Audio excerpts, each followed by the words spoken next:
Hey, it's End Time. I'm back again. We're just talking about additions that I put for my family for more things to make sure that, hey, that you can lay down at night and you sleep in peace. And of course, I know that Jesus is the Prince of Peace, and I do trust in Him. But I will say this, as I've said it before and I'll say it again. He that won't provide for his family is worse than an infidel or an unbeliever. Okay? And again, I say that in the not-so-distant future, the trucks are going to quit running. Okay? I want you to think about this. Let's just say you live in a small community. You've got an IGA or Albertsons, and most of them closed in California, I understand, but or a Kroger or something. And let's just say that, watch this, let's just say that 25 people that have funds watched a video that I've made, or a lot of other people that are more intelligent than me about survival and waking up and, you know, the evil elite, and that they better get storable food, and they better at least get canned food. If not, you know, if it ain't nothing that lasts over 2 years, at least get 2 years worth. If you can't go to Eat Foods Direct or Armchair Survivalist, you can at least go down there and get canned foods, right? Let's just say that 20 people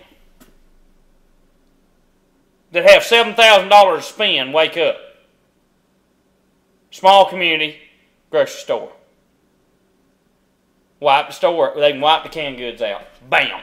Because they only keep a certain amount of stock, because remember the credit crunch and all those things. Bam!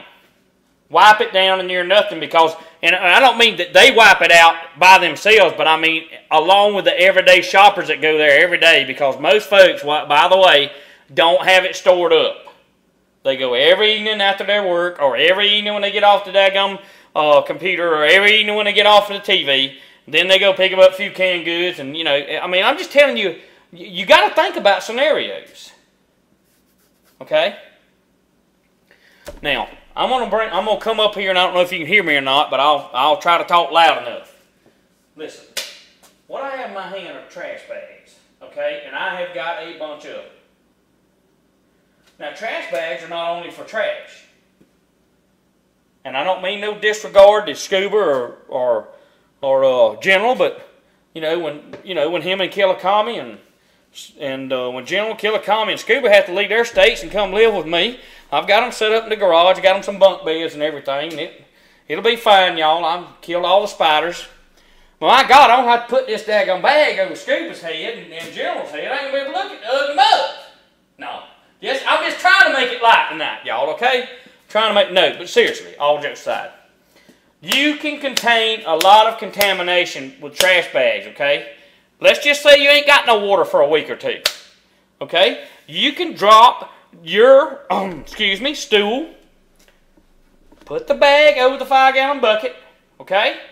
You can put a little dirt in there if you ain't got no cedar chips like I do, okay? You can, if you got to drop a stool, you know, you don't want to be doing it all the way around your daggum house, okay? You just don't want to do that. But you can reuse that bag and do it several times. Put the lid back on the 5-gallon bucket, okay? As a compost type toilet.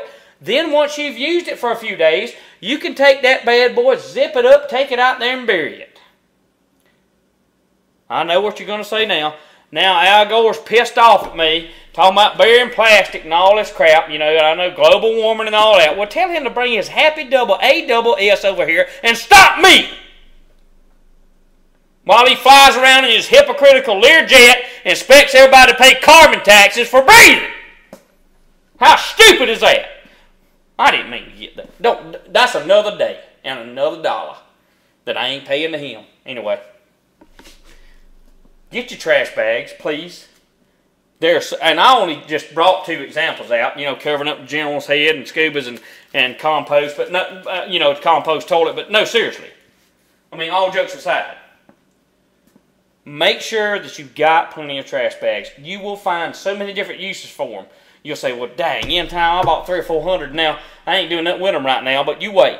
You'll do a lot with them, and I don't want to spend a whole lot of time on that, because I want to get some other stuff here for just a minute. But I told you, I may go back to the Bible for a minute, so here we go. We're in the book of Jeremiah. And I want you to listen to this. In Jeremiah chapter 5 it says, Run ye to and fro from the streets of Jerusalem, and see now and know, seek in the broad places thereof, if you can find a man, if there be any, that executeth judgment, that seeketh the truth, I will pardon it. Though they say the Lord liveth, surely they swear falsely. O Lord, are not thine eyes upon the truth? Thou hast stricken them, but they have not grieved. Thou hast consumed them, but they have refused to receive correction. They have made their faces harder than a rock. They have refused to return. Therefore I said, surely these are poor and foolish. They know not the way of the Lord, nor the judgment of their God. I'm gonna drive up a stake right there, just for a minute. I'll put my little mark right here. They've stiffened their necks. Their hearts are hardened. Surely they don't know the judgment of God that's coming. They don't want to know the judgment of God. They don't care about the judgment of God. They don't even believe God exists anymore. Because guess what? For so long, it went on, and everything remained the same, but hey, they went to bed one night, and when they woke up the next day, things had changed.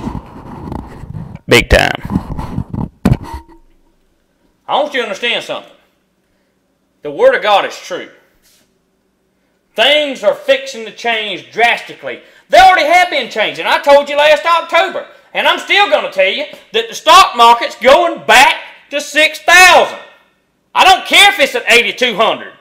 You are an idiot if you put your money in it. A plumb, straight out idiot. Okay? Don't do it. Put your money... Hey, by the way, the Chinese, they're dumping the dollar and they're buying commodities. They got commodities stacked up everywhere. But yet an American citizen ain't got nothing stacked up nowhere. They trying to, well, I've lost 40%. I got to hang on now. You better get the hell out of it. Well, there in time goes cussing like a drunk sailor. He calls himself a preacher. I ain't never called myself a preacher. I told you I have evangelized, but glory to the living God, I don't try to proclaim to be a preacher. God's still working on me. So all them emails you send me because I said hell or damn before, you know what? I tell you what you do. Why don't you sweep around your own back door and get that log out of your eye before you jump on this toothpicks in mine? Oh, I'm about to preach, ain't I? I better quit. I can't stand a holy rolling hypocrite. But I sure do love men and women of God that know that God's still working on them like He is on me. And by the way, you sending these emails at me, where's your videos preaching the Word of God? Where's your videos preaching righteousness exalts a nation but sends a reproach to any people? Anyway, I just felt like doing that. It's Saturday night. No, anyway. I want to tell you something. The Word of God is true. The Word of God is real. And it shall come to pass. It shall not delay. You might think it's delayed because it didn't hit your doorstep yet. You might think it's delayed. But it's coming. And God will allow evil to judge a nation. That's exactly right. He will use evil. The very thing that the corrupt cops and corrupt military are going to serve is going to wind up killing them. When they could just stand for the truth. But, I mean, you know, like I said before, hey, the love of money is the root of all evil. Not money in and of itself, but the love of it. Money makes folks do weird things. And eternal things that cost them everything. See you in Time Watchman. I'm running out of time again. I'll be right back.